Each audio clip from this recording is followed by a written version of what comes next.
Hey, this is Chris Bryke from StockSpot, Australia's largest online investment advisor. In this video, I'm going to be answering a question we've been getting recently from clients, which is what's the difference and what's the pros and cons of buying a diversified ETF? That's an ETF that has multiple assets inside it versus lots of different ETFs to build a portfolio. And I think there's a couple of clear benefits of the diversified ETFs, and a few of the issuers have launched these recently. One is that with a single purchase, you basically get a diversified mix of assets. So it's a very simple way of getting access and therefore quite a low cost way of doing it, especially if you're doing it through an online broker.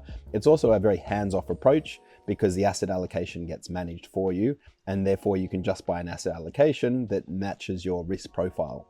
They're the pros. The cons I see is twofold. The first one is you only get access to that particular fund manager. So all of these diversified funds are typically constructed using only that manager's funds. And in many cases, they've got great funds, but in some cases, you might actually want to access other fund managers or other ETF managers' underlying funds to get different exposures, and you miss out on that.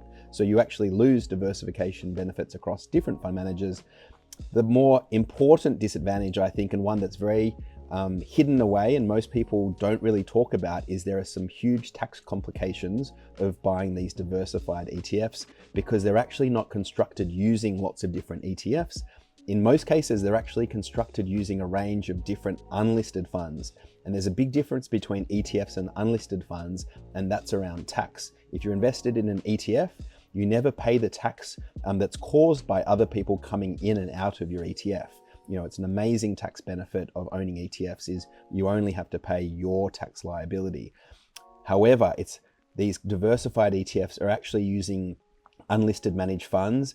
And when people redeem out of those unlisted managed funds, it actually causes tax consequences for all of the remaining members. And I've started to see a bit of discussion about this online as people get their tax statements from some of the popular diversified ETFs in Australia and get a big shock when they realize their big tax liability and wonder where it's come from. And that's it. You're basically paying other people's tax.